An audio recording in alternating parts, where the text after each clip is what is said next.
If we look at what's going on in the world today, we see so many different things happening at the same time, and it can be very confusing trying to make sense of the debates around these things. But when you actually look at these things holistically, it starts to make some sense.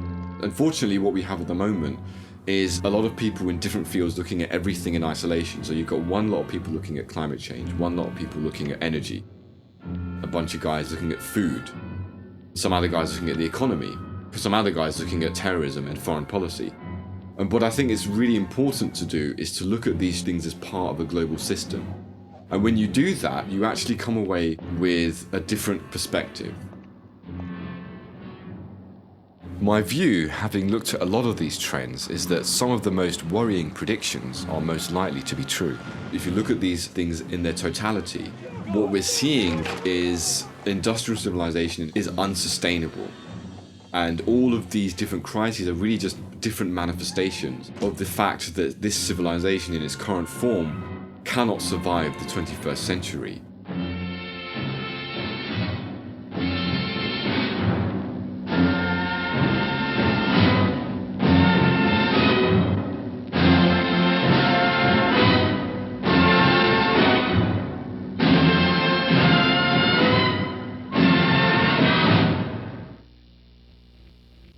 My name is Nafeez Mossaddeq Ahmed. I'm an international security analyst. I run a think tank in London called the Institute for Policy Research and Development. I specialise in the study of mass violence. I've published extensively on terrorism, imperialism and conflict. And in trying to understand mass violence, I've been looking more deeply at the systemic and structural issues such as climate change, energy depletion, food production, economic crisis, and how these crises interact with one another and how they can also aggravate and radicalize conflicts. I've been trying to understand what is actually going on in each of these crises, trying to get a grip on the debates between experts. So for example, what is climate change and is it real? What is energy depletion? Is it real? How does it work? Well, are these things just something that we're being told? And I've tried to really separate out vested interests from actual data and evidence. Vision is the most important of the human senses. We learn to see only as we practice using the eyes. When we're looking at these crises, we're looking at them in isolation. We're unable to see them as parts of a whole. So, to the extent that you have climate scientists looking in a very narrow sense only at our interference with our environment, and looking only, for example, at environmental degradation, they're not able to see the links that that has directly with the structure of our global economy and how that structure, in a way, compels us to go on this path of infinite growth just to survive, just to stop our businesses from failing. They have to continue growing every year. They have to increase their profits. That's just your baseline for survival. So the doctrine of unlimited growth is a failed doctrine. It cannot work. And it's creating absolute disaster. But most of the experts looking at these things are only looking at it from their own lens. So for them, it's an invisible crisis because they don't really see the bigger picture.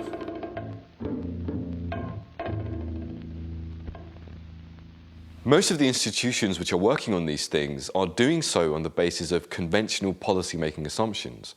These are now totally outmoded and highly questionable. Two of the most influential thinkers that have been responsible for some of these assumptions are Samuel Huntington and Francis Fukuyama. Samuel Huntington was a Harvard professor.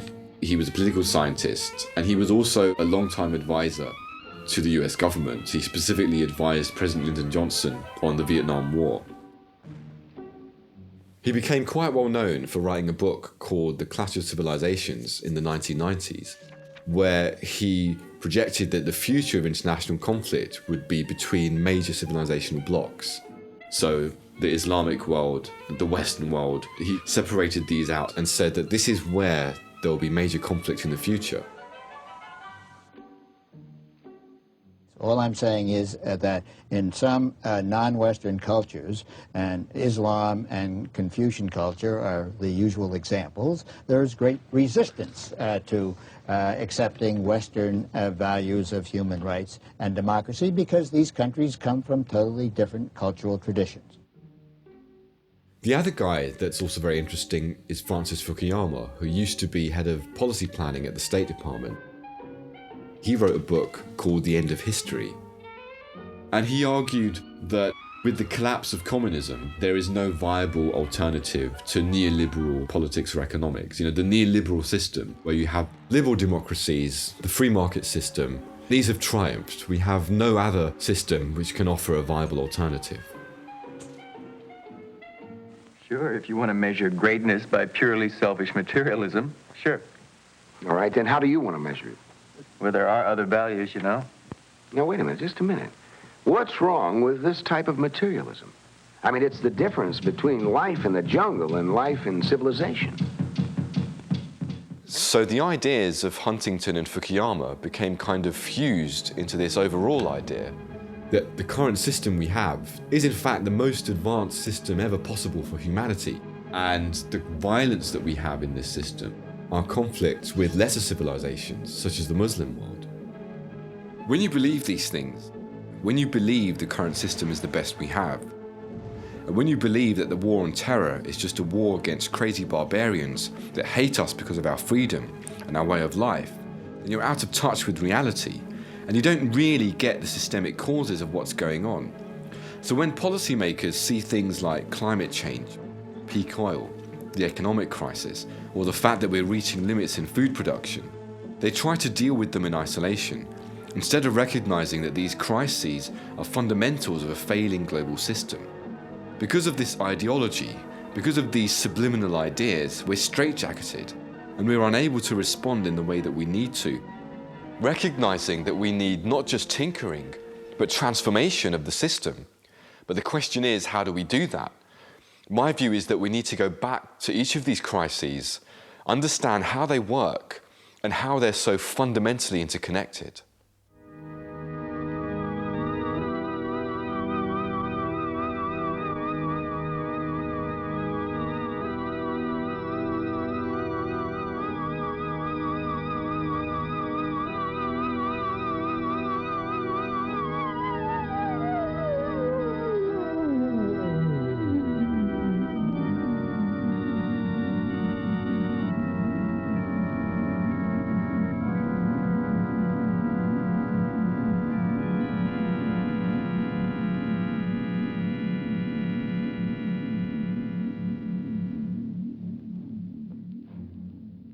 Over the next decade, I think we'll see increasing evidence that we have passed the tipping point on climate change. For me, it's very clear, having looked at the scientific data and looked at thousands of different scientific papers, that global warming is real. The mainstream assessment from the majority of scientists that it's largely because of fossil fuel emissions, and I'm convinced that that is accurate.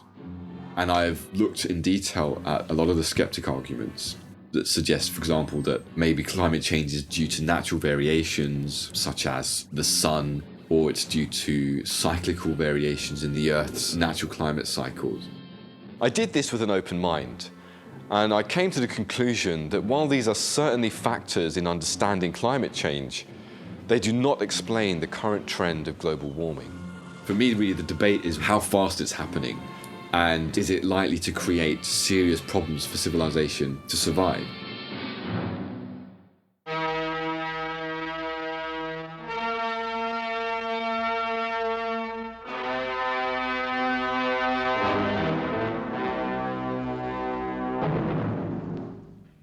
Most of the policymakers have agreed to this baseline target that we should reduce the amount of fossil fuels in the atmosphere to about 450 parts per million. That will get us to a 2 degrees Celsius rise by mid-century. And if we can stabilize at that level, then we will avoid some of the worst effects. Unfortunately, that's unlikely to be the case.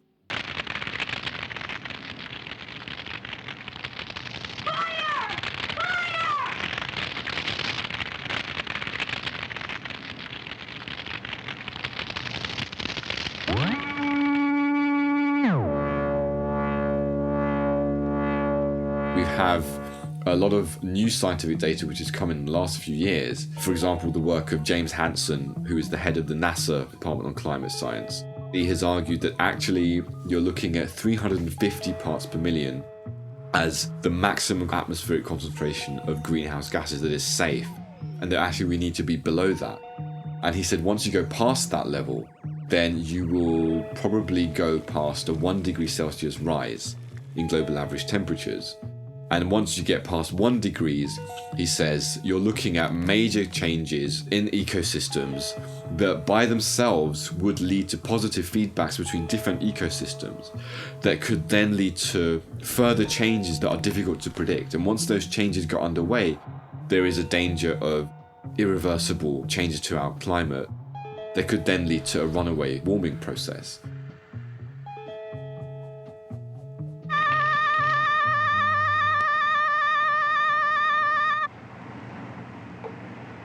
Ooh, that was a close one, Guardiana. You were lucky this time, Kevin. The problem is we're really on the edge right now. We've already had a rise in global average temperatures of about 0.7 degrees Celsius. This is considered anomalous, and it's outside the range of up to the last 1,000 years of natural variations in temperatures. In terms of atmospheric concentration of greenhouse gases, we're currently at 445 parts per million, which is well over the 350 limit suggested by Hansen. In terms of where we are with fossil fuel emissions, we already are past the danger point. Do you know the Danger Dodger salute, Kevin? Aware, alert, alive. That's right. Now let's review what's meant by the Danger Dodger motto. Being aware means knowing the dangers that surround us. And being alert involves planning ahead to avoid those dangers. Aware, alert, alive. The official government and international community response to climate change has been inhibited and constrained by the subliminal policy assumptions that we have seen, with these ideas about the neoliberal political economy being the most advanced system possible. When you have that baseline assumption, then something like climate change is not seen as integral to the way our societies are working. It's seen as an aberration. So rather than saying that we need to change the way our societies are working in a progressive way, you're seeing a push for more neoliberal capitalism rather than less. In the boardrooms of the EU's biggest firms, company directors now discuss greenhouse gas emissions in the same hard-nosed business terms as balance sheets, shareholder dividends, or annual reports. The reason for this change is simple. Thanks to the European Emissions Trading Scheme, which began operating in January 2005, carbon dioxide emissions are now a tradable commodity. So for example, with carbon trading, big business is able to invest in some kind of enterprise, say in China, which is probably not very green, and where they're likely to make substantial profits. And by investing in that, they're purchasing a number of carbon credits. The value of those credits is equivalent to a certain amount of emissions. So what they can say is, having purchased that number of credits, that is equivalent to a certain amount of greenhouse gases that we've reduced. So then they can put on their books that they've actually reduced their emissions by a certain amount, because they've spent a certain amount of money on carbon credits. When actually all they've done is invested in an enterprise to make profits, and use the image of that investment as a green investment to say that we've reduced our carbon emissions. And in fact, they may well be increasing carbon emissions. So this bonanza of profiteering has been going on for the last few years.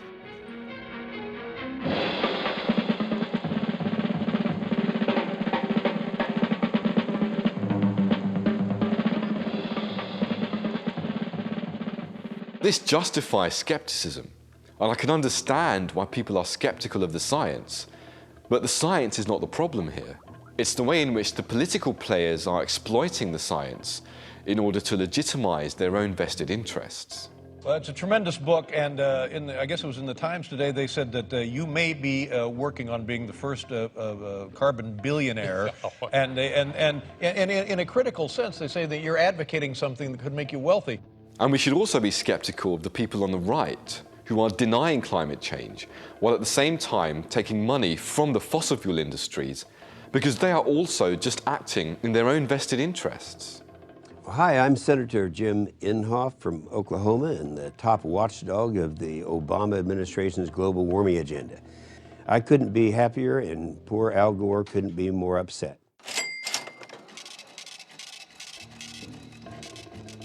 Global warming is probably the greatest hoax ever perpetrated on the American people. But let me be clear, despite our successes over the past year, global warming alarmists will continue to push their agenda. What this means is that we should be skeptical of both sides of the political spectrum, who are quite happy to hijack whatever discourse suits them to suit their interests. On every billboard, radio and television, on every newspaper and magazine, I want ads in the Boy Scout magazine and every college paper, full-page ads in color.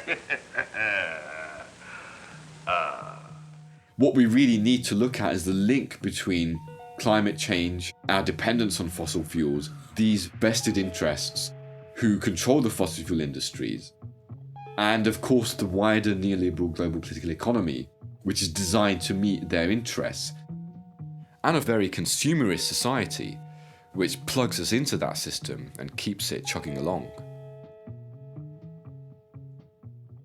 All of these things are combined and are working together to push us onto this path of accelerated interference with the natural environment.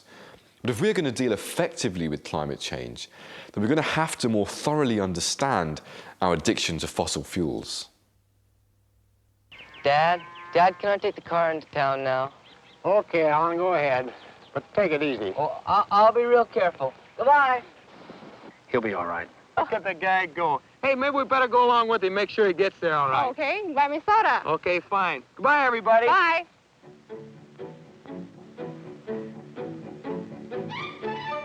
So, there went Alan with his new driver's license, and Frank and Betty right behind, on as nice a summer day as you could wish for. Many people are aware of the concept of peak oil, and that we are reaching the limits of our dependency on oil, and that therefore the age of cheap oil is nearing its end. And what peak oil basically means is you get to this point where it becomes geophysically more difficult for you to actually extract the oil from the ground, and so your oil production begins to decline, and it just won't go back up. The question that is on people's minds is when, globally, are we likely to peak? And what is that going to mean for industrial civilization?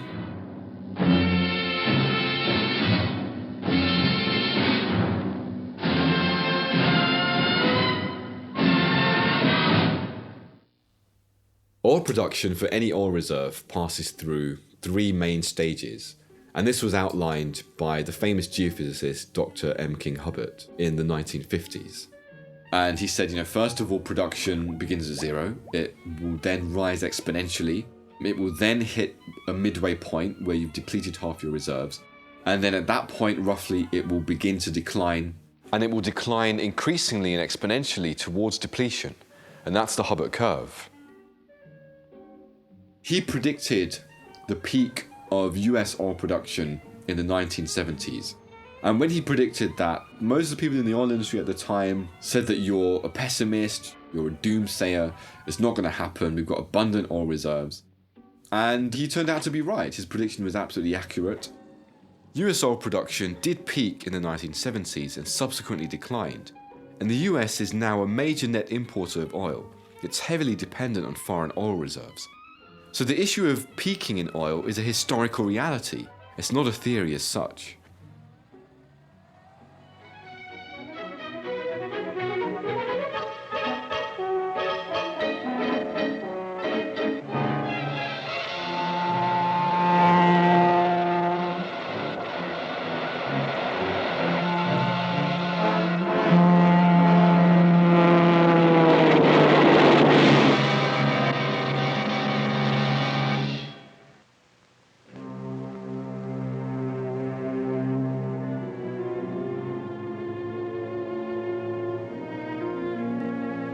Why don't they look, Ralph? Tell me. Why don't they look? I've done a quite extensive survey of the academic studies and of oil industry reports around this. And I came to the conclusion that we most likely peaked in world oil production in 2005. And this really is borne out by the oil production data from British Petroleum. And British Petroleum every year say that we're going to peak in oil maybe 40 years from now. It's nothing to worry about. But yet their own data released in 2010 confirms oil production was rising. Then in 2004 it stopped rising, leveled off in 2005, plateaued until 2008, and then it went down. And that is unprecedented. It's never happened before in the history of world oil production. So it looks like we are there. We've arrived at peak oil. But that doesn't mean that we've completely run out of oil. There's still oil in the ground. It just means that we've reached the end of the age of cheap oil. We're now going to find that oil prices are much more expensive, and that this is going to limit our ability to conduct our societies in the way that we're used to.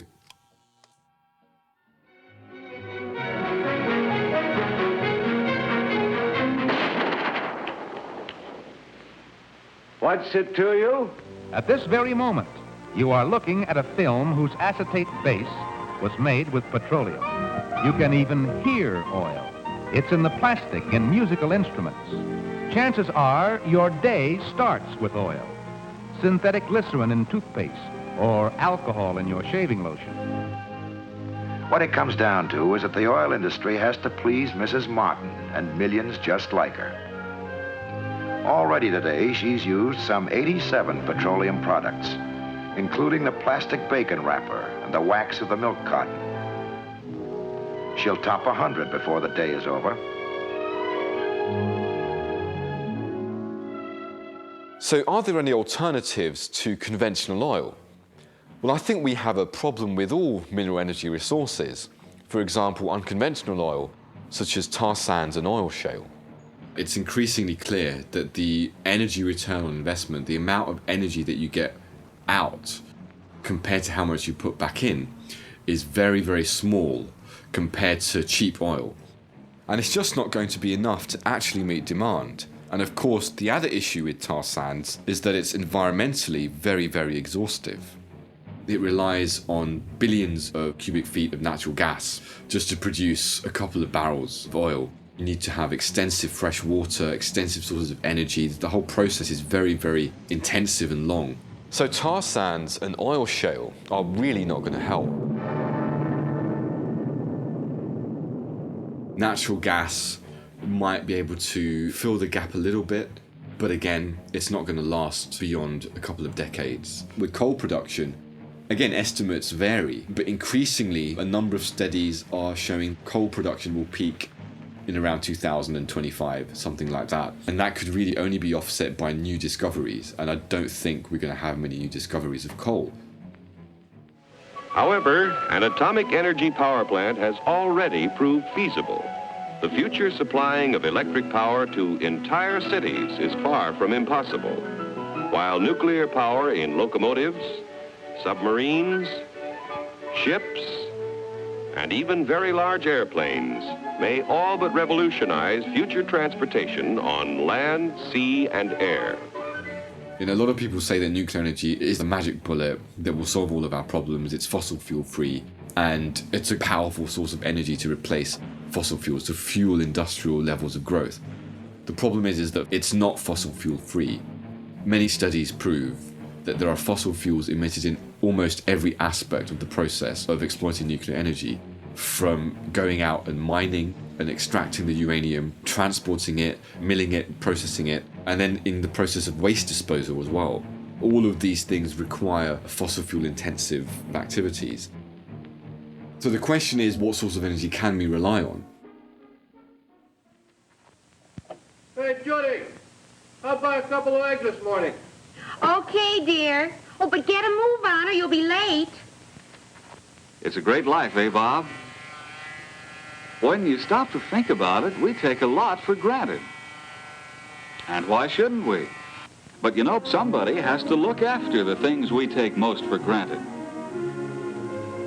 Somebody's got to know, for example, how much electricity we'll need every hour of the 24. So certainly, Renewable energies are absolutely the way forward. Solar energy, wind energy, geothermal energy, wave. For all of these forms of energy, the technical potential is immense. They could provide collectively, and even by themselves, several times the amount of need and demand that we actually have existing in the current economy, even if we have levels of growth going very, very high. But there is a problem. First of all is that scaling up renewable energy practically, you need to have it positioned in the right way, in the right areas. You then need to have that electricity transported across vast distances. That obviously will require huge inputs of fossil fuel resources to actually scale up that process. I think ultimately when you look at those practicalities, it's clear that despite the large technical potential, there's no way that renewable energies would be able to scale up in time to meet industrial levels of growth and industrial levels of demand.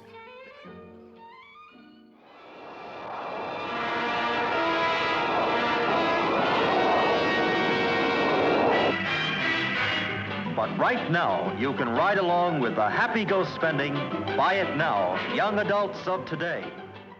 Does that mean that we don't live the high life? In some ways, yes. But does it mean we revert back to this kind of Stone Age existence? No, it doesn't. It's not saying that it's the end of the world, but it's saying that it's the end of a particular form of industrial civilization which is based around unlimited growth and unconstrained interference with the natural environment.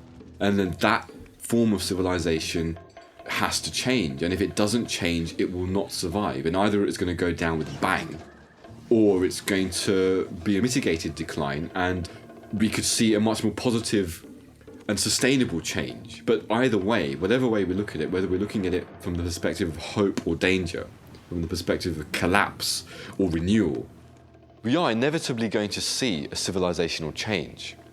But if we want to push this change into a positive direction, then we're going to have to understand these crises not in their isolation, but in their combined impact. And this means looking at how climate change and energy depletion will interact with one another and affect the entirety of our social systems. And one of the areas where we'll see the biggest impact is in food production. Supermarket, symbol of the highest standard of living in this country today. These products come from farms and ranches despite distance and season. They are the result of a miraculous agriculture. Today, agriculture is going far beyond nature to produce new miracles for an even better, more abundant life. The work of the men behind the scenes is done on the farm, in the laboratory, and in the marketplace. On the farm today, wherever you look, you see the handiwork of scientists. Improved crops, more productive soils, more useful, more efficient machinery. I'm very concerned that the impacts of climate change and energy depletion are converging. And it's very clear that we will not be able to sustain global food production levels in the coming years without a drastic change in the way we do things.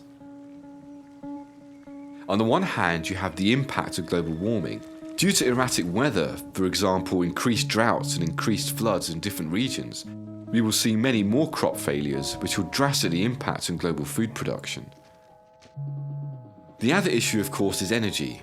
Industrial agriculture is heavily dependent on oil.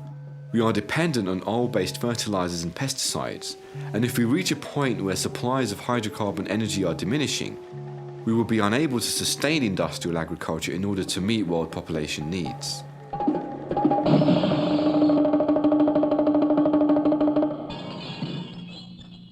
The problem, of course, is that it's not just about peak oil and climate change, it's also about the nature of the economic system, which is propelling us to consistently try to get control of more and more resources, to produce more and more, in the interests of a corporate system of agribusiness, which is based not on trying to meet people's needs, but based on trying to meet the profits of a tiny minority of agribusiness corporations, who have no interest in sustaining the environment and no interest in population needs, but their interest is simply to make as much food as you can and sell as much as you can to the people who are going to buy it.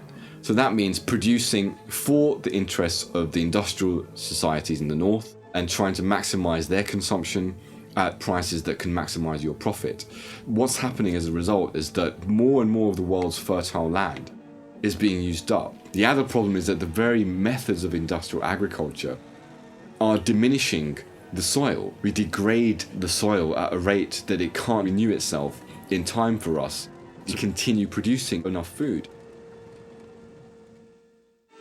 Great new harvesting systems and distribution methods had to be developed to bring these crops from faraway farms fresh to our tables. You have this skewed international system of food distribution. The majority of people in the less developed countries are working as displaced farmers, working on these agribusiness complexes, producing food which is then exported to the richer countries of the West for very cheap prices. And where are they supposed to get their food from? Well, they're buying food produced in the West very expensively, and they can't afford to buy the food. All of these combined factors, economic inequality, industrial debilitation of the soil, peak energy, climate degradation, ecological degradation, all converging, and we will increasingly see over the next decade higher food prices in terms of staple foods like corn, wheat, and so on. And we will find more and more people in the less developed countries subject to malnutrition and starvation. And slowly over time, this could come to afflict the Western countries.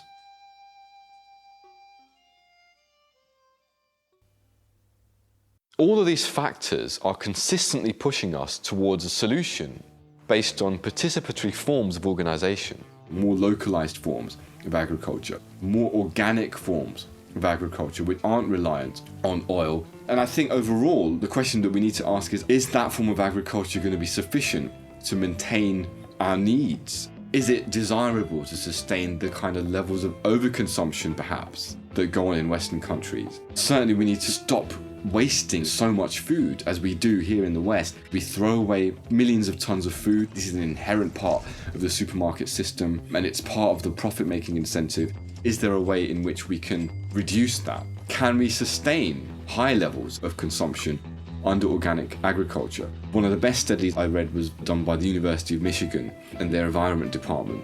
And they argued that actually, even if you look at current levels of growth, and we envisage a population of 11 billion people, we could actually implement a form of organic, localized, no pesticide agriculture that would actually feed 11 billion people.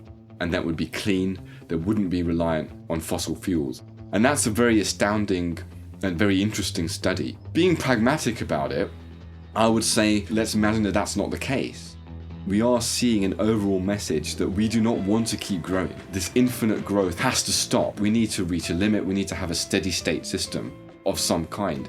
And if we do that, then I think a future picture of forms of localized organic agriculture could be much more sustainable, much more viable, and much more accessible to communities.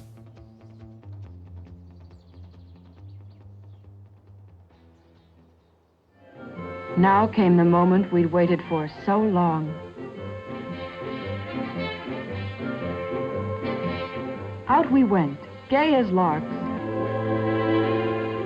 The first trowelful of earth was like a ceremony, more wonderful than any other soil. Miraculous in the hand, our land. The fundamental issue is, who owns the land? Who owns productive resources? Unfortunately, we have a situation where something like 1%, literally 1% of the world's population, dominate and own the entirety of the world's productive resources, and the rest of us are completely dispossessed. So it's clearly something that, as a structural issue, has to change if we're going to overcome this problem of unlimited growth, and if we're going to overcome this problem of overexploitation of resources. And fundamentally, if we're going to get to a point where we can talk seriously about people getting directly involved in food production, all of us have got a stake in this. It's not just about we the people and them the evil corporates. All of us are in for a rough ride. And unfortunately, at the moment, all of us are rather blinkered about it.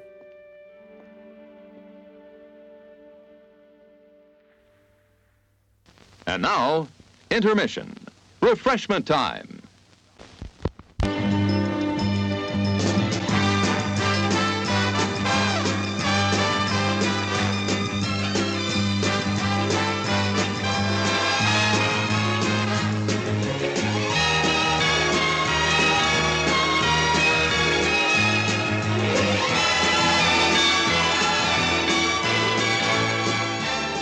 It's refreshment time, folks.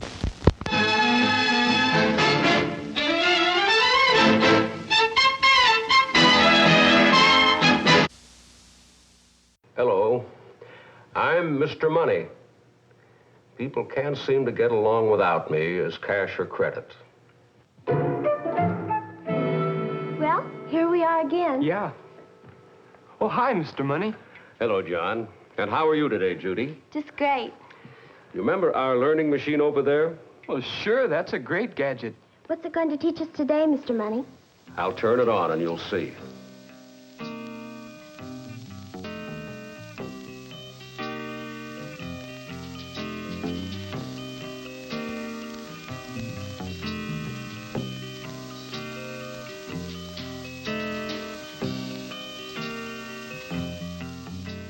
One of the areas where we're seeing the feedback effects of different crises is the economic recession. It's very, very clear that the underlying issue of energy and our ability to sustain economic growth has been dependent on the cheap, widely available abundance of fossil fuels. This goes against the grain of neoliberal economic theory, which analyzes everything in isolation and doesn't acknowledge that the economy is embedded in the environment, that the economy is embedded in energy sources.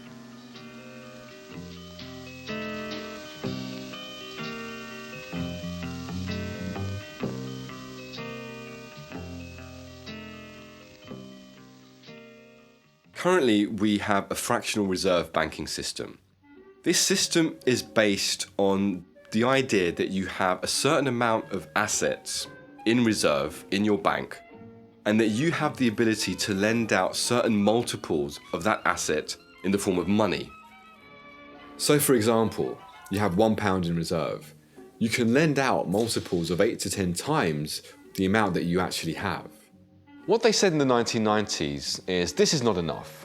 We want new ways of making money. We want to be able to lend unlimited amounts. How can we do that? They said, let's have risk assessment models created by banks, and they would assess the levels of risk using these complex computer models. And if you could prove with these quantitative models that your levels of risk were very, very small, they could then justify lending at multiples of 1,000 times the amount that you've got in your reserves. And this is what made the whole process of financialization very, very interesting for capitalists, because you didn't have to produce anything. You didn't have to produce goods and services anymore. All you had to do was lend money to someone else who might be making goods and services or selling a product. And the more you lent them, the more they had to pay you back on compound interest. Obviously, you can see that this system was pretty much unsustainable because the global economy is a closed circle. I mean, how are you going to pay back money that isn't in the system? For you to pay it back, you need to borrow more. And for you to pay it back, you need to produce more, and you need to exploit the environment more, and you need to grow more. So it accelerated the pressure for unlimited growth. Millions of people use credit to buy the things that add up to a better living. Well, there's sure a lot of things that I'd like to buy for better living. How about giving me a little credit? Nobody gives you credit, John. It's something you have to earn. I don't understand, Mr. Money. How can you earn credit? Well, we'll select another channel on the learning machine by remote control and see. In the late 90s, banks were going crazy lending to people. And one of the areas where they were making the biggest profits was in the housing markets and on mortgages, where they were lending to people who they knew couldn't pay it back. You have a good reputation. We know you're reliable. I'm glad you think so. Here's the note, and this is where you sign. They were then repackaging these mortgages as financial products that were safe to invest in, and then were selling them on. They were then saying, in the case that there was a default and that the guy didn't actually pay back the mortgage, we'll insure you, so you don't have to worry, it's very, very safe. The guys who were insuring, they didn't have any capital either, they didn't have any money to insure, and they were taking money in. And it was just this massive bubble. It became something like $1.2 quadrillion in size. That's $1,000 trillion of virtual money. Compare that $60 trillion, which was the value of the real world economy. So what you're seeing is there's a massive disparity between real life buying and selling and this virtual financialization debt bubble. What happened in 2005 to 2008 is that bubble reached the limits of the energy system, the reality check, that you can't grow infinitely. There is a real world, which is the boundary limit of what you can do. And at that point in 2008, when oil supply was dipping and demand was growing, that bubble is almost as if it was in a box. It couldn't grow anymore, and it just burst. And at that point, the prices rocketed, inflation went through the roof, food prices went up, cost of living went up. Obviously, oil prices were going up, and that was driving the prices of everything else going up. Because of all of these factors, people found it incredibly difficult to repay their mortgages. Because mortgages underpinned so much of the growth that was going on in the economy, it was a tipping point that ended up collapsing the whole house of cards. This is the BBC Home Service. Here is the 8 o'clock news. Sir John Ingram, speaking of the economic crisis at Worcester last night, warned the people of Britain to face further cuts in the near future. He stressed the importance of a rigid economy and appealed to everyone to accept the present austerity with fortitude and optimism. A foreign correspondent, commenting on the speech, said, But if you look at how governments are responding, they're not looking at the system and trying to change it. Instead, they're strengthening and centralizing it more. So who were the first people to suffer as a consequence of the recession? It was your average consumer. It was your average person on the street. The taxpayers whose money went into a massive bank bailout, which was used to cover up the insolvency of the banks. What that did in practice is that it centralized the power of the banks. It gave them a pat on the head that after you guys are royally cocked up, we're going to pay you some more money from the taxpayers who suffered. And meanwhile, by taking that money out of the economy, they actually made things worse.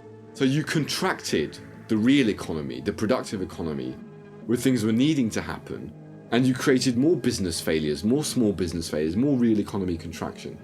At the same time, while these businesses failed, the larger companies, especially the big banks, who were now empowered by the massive bailouts that had come in, they started buying up a lot of these other businesses. So you had a situation where more centralization of ownership was also taking place. It's Saturday night, and everyone else is out having fun. It's the best excuse in the world to join the party.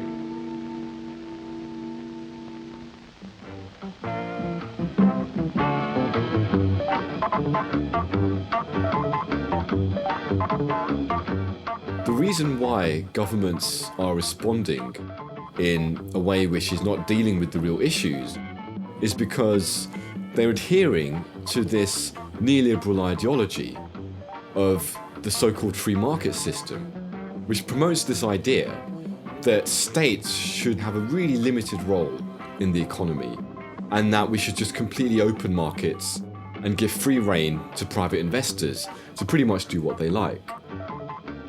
The reason there's a fundamental conflict between the free market ideology as it stands, or as it's promoted, and real world democracy as we would like it to be, is just because we elect our representatives in order for them to actually organize societies, organize economies, make policy decisions that are for everybody's benefit. But what the free market ideology does is it organizes the economy in such a way that the state should actually have no real role. So in other words, the free market ideology is actually taking power for these economic decisions and transactions completely out of the hands of the public and giving free rein to all manner of actors and vested interests that have nothing to do with the popular will.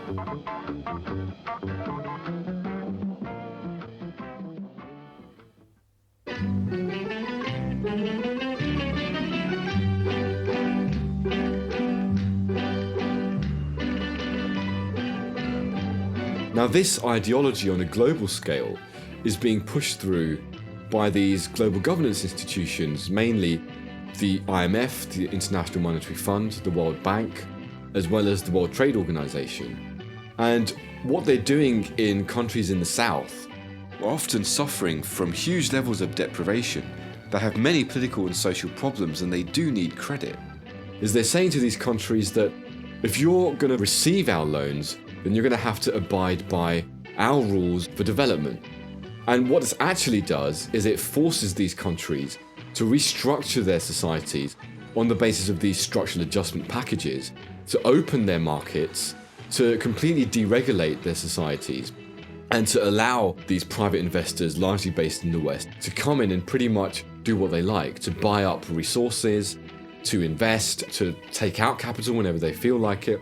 Essentially, it opens up these societies to the predatory exploits of transnational capital based in the West. Hello, George. Jim Chandler. Oh, I'm fine, thank you. Say, George, I have a gentleman I'd like to bring over to talk about locating a factory here. I thought you would. 11? Fine, we'll be there. You don't waste much time. Well, but that's what we heard about you. What this means is that neoliberal globalization, a so-called free market ideology, is a broken system. It hasn't worked. On the pretext of creating growth and creating wealth, which they say is going to somehow trickle down to everybody, what they've actually done is centralize profits for a minority, is extract the resources, raw materials and labor within these countries for the benefit of a few, while accelerating huge levels of deprivation and debt in most of the world. And this process has empowered northern industrial centers to continue on this path of overconsumption and unlimited growth, which in turn has accelerated global crises. We've explored climate change, peak energy, food insecurity, economic crisis. We've seen how these crises are all fundamentally interrelated, and that they're being driven by this ideology of neoliberal capitalism.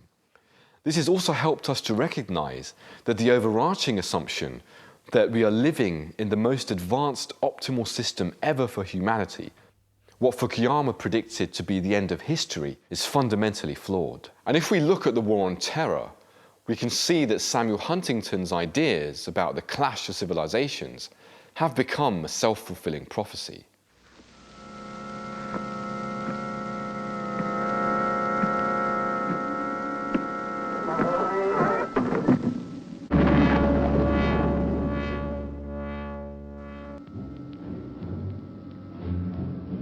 International terrorism is often viewed as a problem that is either outside Western civilization and competing with it, or internal to communities who happen to be part of Western civilization but are not truly accepting of it and challenging it from within. That's putting it very simplistically, but that's the general sense of the conventional way of approaching terrorism. A quite different picture emerges when you start tracking the financial infrastructure behind actual international terrorist networks. So if you look at most of the Islamist-affiliated terrorist groups linked to Al-Qaeda, there is generally a consistent set of evidence which shows that they are financed by certain groups of states in the Middle East and Central Asia. States like Saudi Arabia, Pakistan. One of the other interesting issues that isn't well known is the way in which the West has intersected with this relationship and why the West has done so.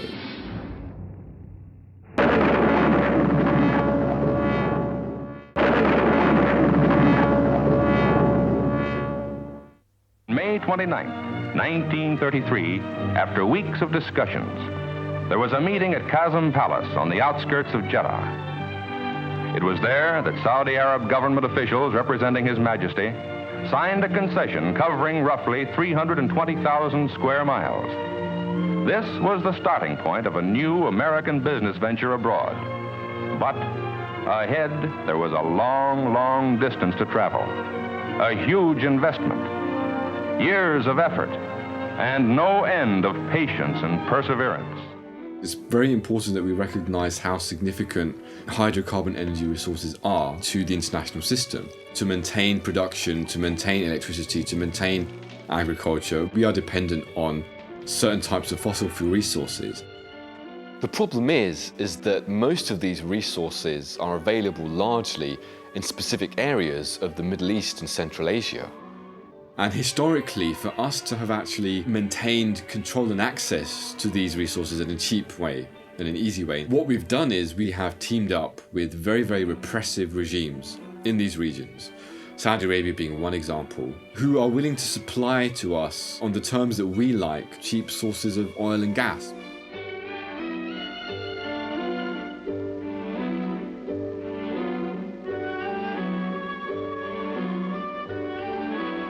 Part of the process has involved militarily propping up these regimes at any cost. We know for a fact that these regimes are also sponsoring terrorist activities. So there is a clear decision that's been made in the sense that we have continued to maintain ties with these regimes, knowing full well what's going on. The other issue is that not only have we done that, we've actually gone further than that. In order to control hydrocarbon energy resources and to extend that control, we've actually got more involved in the sponsorship of those groups and used them deliberately as mercenary proxy force in order to destabilize certain strategic regions that are either access routes to this kind of energy or actually hold that kind of energy.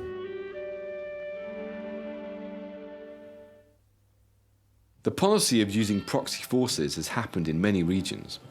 One of the most obvious examples is in Afghanistan, where we know this happened during the Cold War.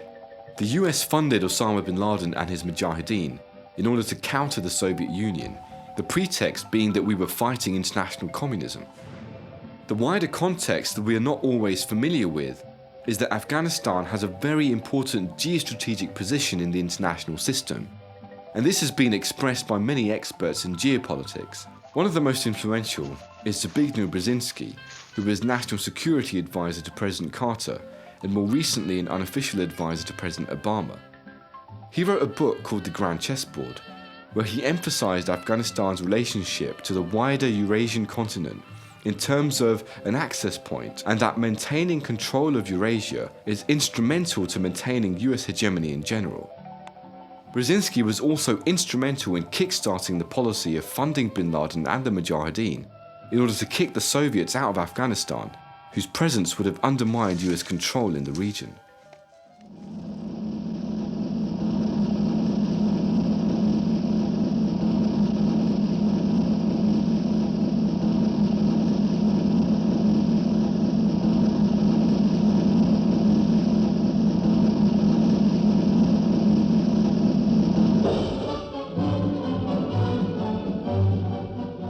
But that relationship didn't end in Afghanistan at the end of the Cold War. The conventional opinion is that the US disconnected from bin Laden, he turned against the West, started bombing Western targets, and that this escalated until 9/11, at which point we had to respond in the form of the War on Terror.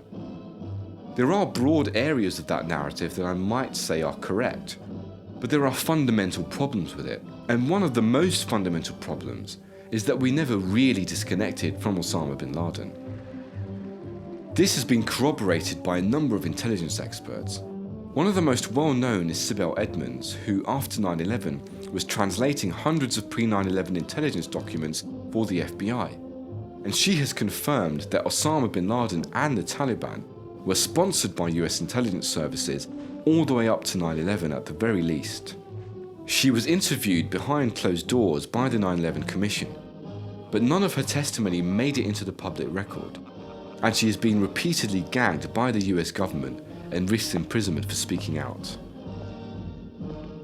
What this shows us is that due to our rabid overdependence on fossil fuels, we have become very used to using terrorist groups to destabilize certain strategic regions in order to integrate them into the global political economy and access their valuable resources. Now that the risks have been taken, now that the pioneering has been done, the way is open for other American companies to come into the Middle East and join in developing its great resources for the benefit of its people and of the world. The West has been manipulating these groups for very specific geopolitical interests. We know that this was happening with the sponsorship of the Taliban all the way through the 1990s, with the primary interest being that the Taliban would pave the way for sufficient stability to have a trans-Afghan gas pipeline route to Central Asian resources. The envisaged pipeline that would run through Afghanistan was supposed to be a way of accessing largely at that time unexplored reserves of oil and gas in the Caspian Sea. And it would cut across Pakistan, bypass Russia, and it would bypass Iran and transport this gas to Western markets. What we find is that in late 2000, the US government started to have doubts about the Taliban's ability to really pull this off. And this was because the Taliban was fighting a civil war with the Northern Alliance for which there was no end in sight. So from the year 2000 to 2001, the United States government convened a series of meetings and negotiations with the Taliban. The Taliban were basically told, you're not going to have a stable government by yourself. The Northern Alliance is continuing to fight with you. We need you to join up with the Northern Alliance, form a federal government. And if you do that, you'll get all the aid, you'll get international legitimacy, and we can continue with the gas pipeline. And the Taliban, being the hardliners that they were, said, no, thanks. We are the legitimate representative government of Afghanistan, we believe, and we're going to stay where we are.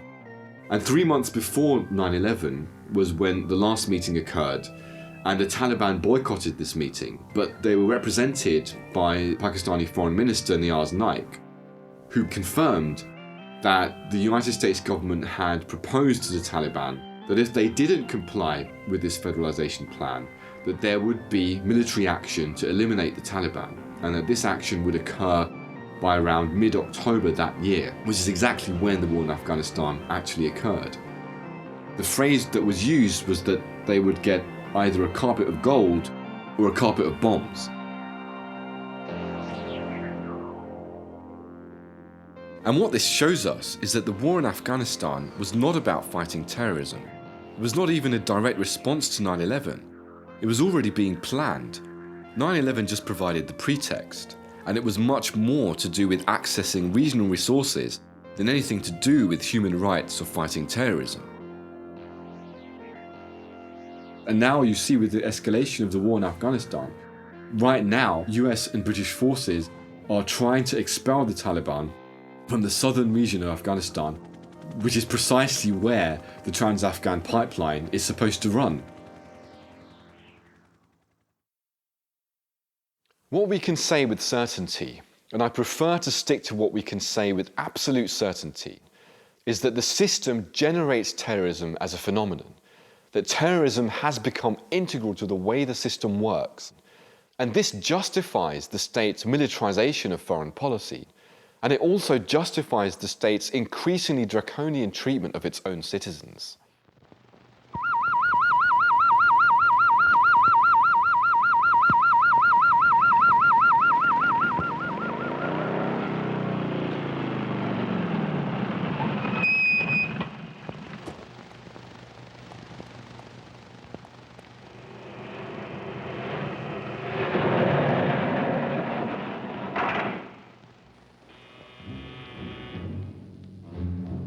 Overall, we are facing these multiple converging crises. Climate change, energy, food, the economy, and even terrorism, all of which are escalating. What's happening in this context is that rather than dealing with the root structural causes of these crises, which are often rooted in state policies and interstate policies, what you're seeing instead is states are much more able and willing to maximize their military capacity to maintain the structure of an unequal global economic system, often using terrorism as a justification. And we find that a parallel process is happening domestically. Governments are increasingly enacting more and more legislation that encroaches on civil liberties, that allows them to survey communities, monitor people's lives, their ability to control their populations, their ability to counteract the rise of dissident movements.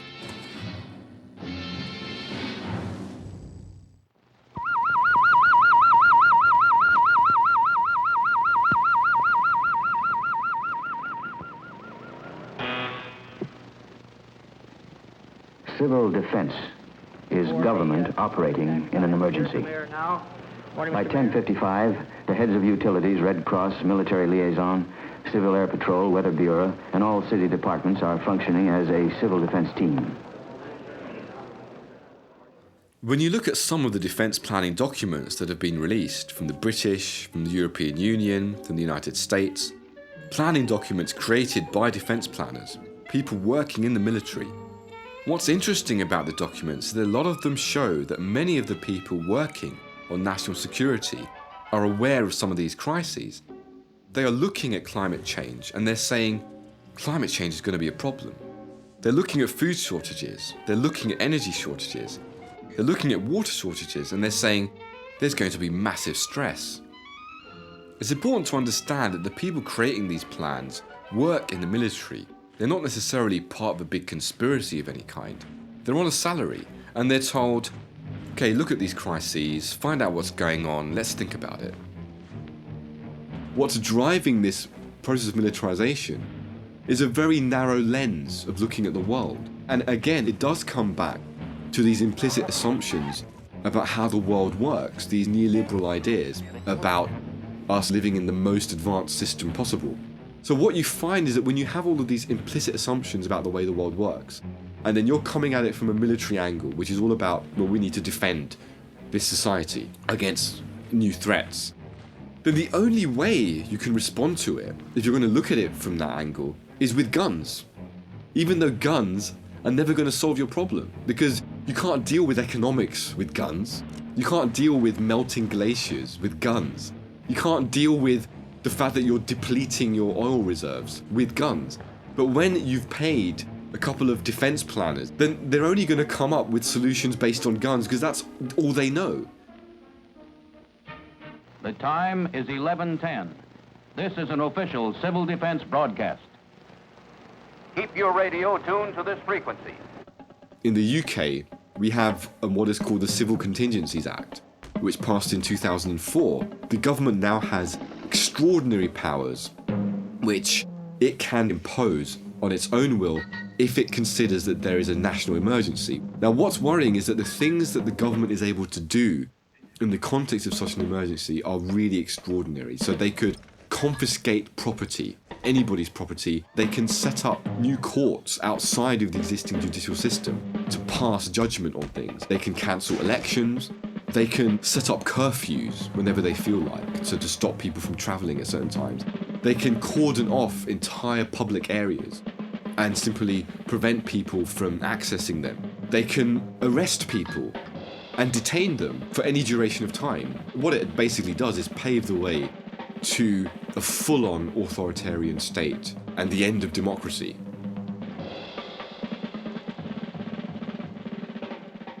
Some people might think that I'm being alarmist, but it is alarming, and I think we should all be alarmed because the legislation really speaks for itself.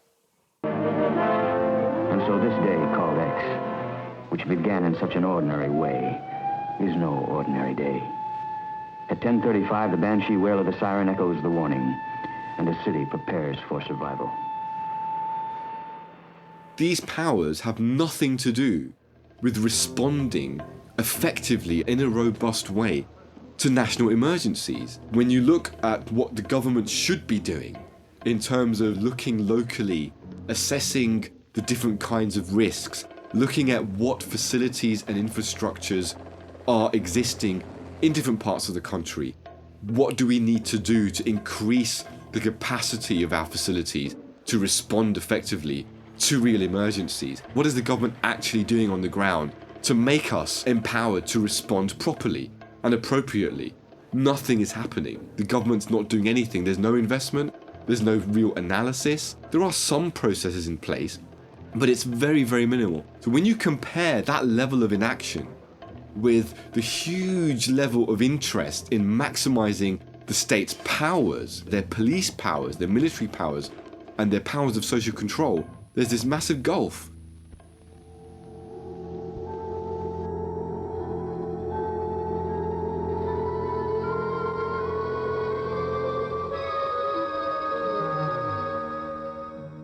And it's very clear to me that all of this acceleration of state power, at the expense of our civil liberties and our human rights and our dignity as individuals, is happening in direct response to the fact that at its fundamental level, they're losing control.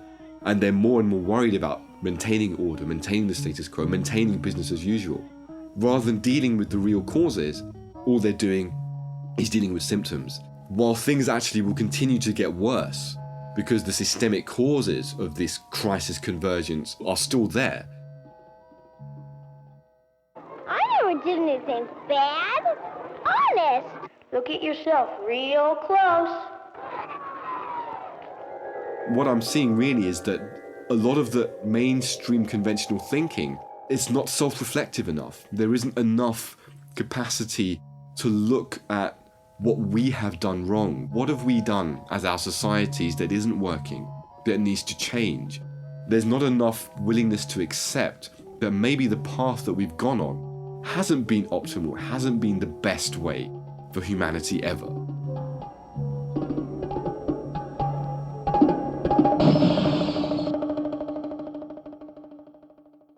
Welcome to the world of tomorrow. Climb aboard. You are about to take a journey out of this world into the world of the future. Forget the world around you. Forget the people around you. You are entering Futurama, alone with your own thoughts.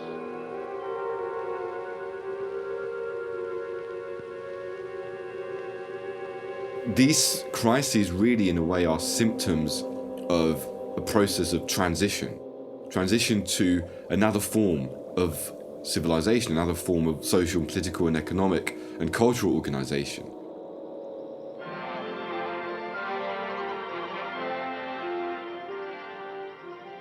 I think the urgent question that we need to be asking ourselves is what comes after? What is the post-carbon, post-peak world going to look like? And that is really up to us.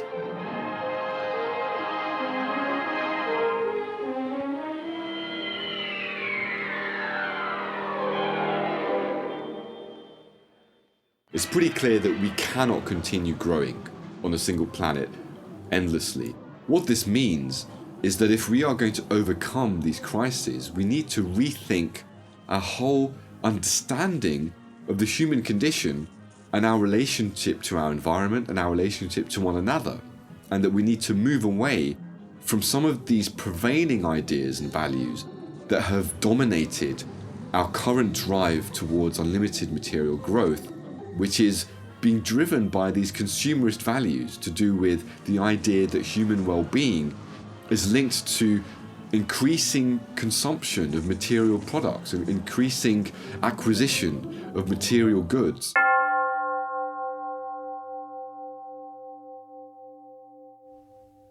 So do we need to ditch the whole concept of growth? Well, I do think that we need to reject the material concept of unlimited economic growth. But we can still retain the idea of social progress, that there is some kind of moving forward, but we need to redefine what we mean by moving forwards, by getting better, by advancing. And rather than defining this in material terms, in terms of material production and consumption, we need to be defining it in terms of meeting people's basic needs, recognizing that any kind of material progress that we might make in and of itself means nothing if it doesn't cater for these more fundamental goals that all of us hold to be so important. Things like having clean water, education, literacy, things like spiritual fulfillment, things like community, family, things like well-being. There may be some material components to that, but what we find then is that the material conditions of life, rather than being the fundamental goal, rather those are simply tools to achieve these much more important values. Jimmy.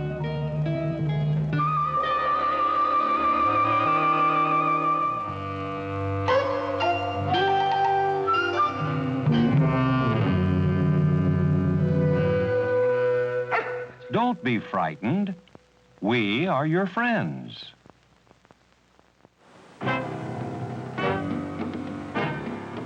We need to accept that the overabundance of fossil fuels has been linked to the ability to continue on this path of unlimited growth.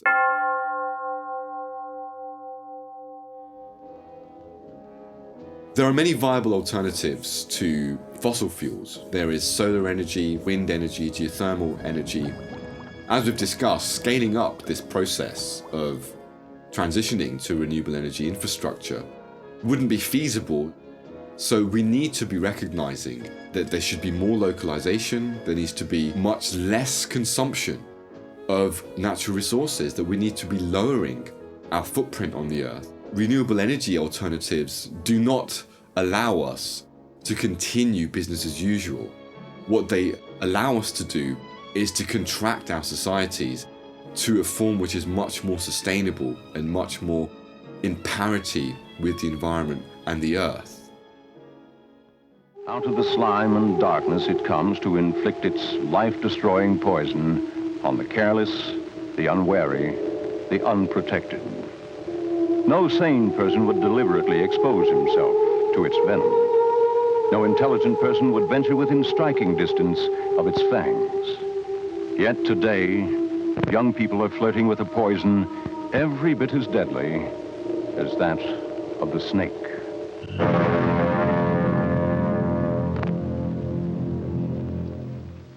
I think certainly the way forward for looking at the banks is, at a minimum, we want to see a fundamental separation of the activities of the financial sector, where banks are investing and speculating on stock markets and shares and so on and so forth, and we have this fictional financial whirlwind going on. Separate that out from basic retail banking, where a person goes to the bank, deposits their money for safekeeping, and goes away. They want to know that their money is their money and that banks aren't going to be playing around with that and that it's going to be in jeopardy. That's one thing. On the other hand, we need to completely rethink the way money is created in the first place by banks. We need to accept that interest hasn't worked. It's actually generated and fundamentally created this whirlwind of unrepayable debt, which leads to cyclical economic failures. We need to be looking at the entire way that banks are structured and that money is created, and to start thinking about fundamental alternatives that communities can start engaging in now. What we're talking about is creating new forms of currency, new forms of exchange, and making them much more in parity with the real world.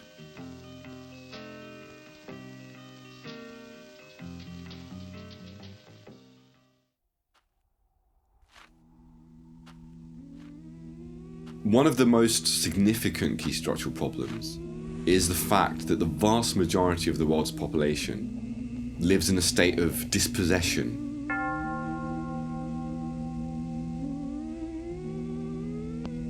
By dispossession, I mean that they do not have access or ownership or use rights for land, resources, raw materials. This condition is one of the key causes that has generated a lot of the most regressive dynamics of capitalism in its current form. So it's essential that we challenge this condition of dispossession fundamentally. Communities are going to have access to land to produce food. If they don't, then they're not going to be able to eat because supply chains are going to be damaged as a result of peak oil. Fossil fuels will not be providing food in the way that we were able to do so in the past. Industrial agriculture is failing. So in the post-peak world, we need to be exploring new forms of social organization that allow communities to open up access to land, to resources, to the commons. And certainly we need to have a dialogue about how this happens. I'm not saying that I have a simple answer or a blueprint for the way forward. But this is something that needs to emerge organically from communities themselves.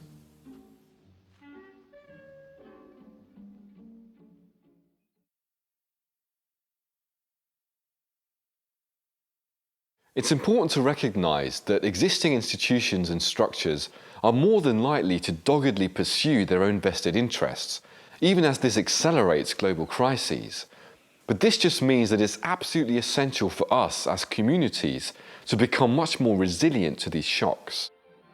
We're going to have to become much more localized, participatory and grassroots in how we do things like food, energy and the economy. And this is going to be essential for us not just to prosper, but to survive.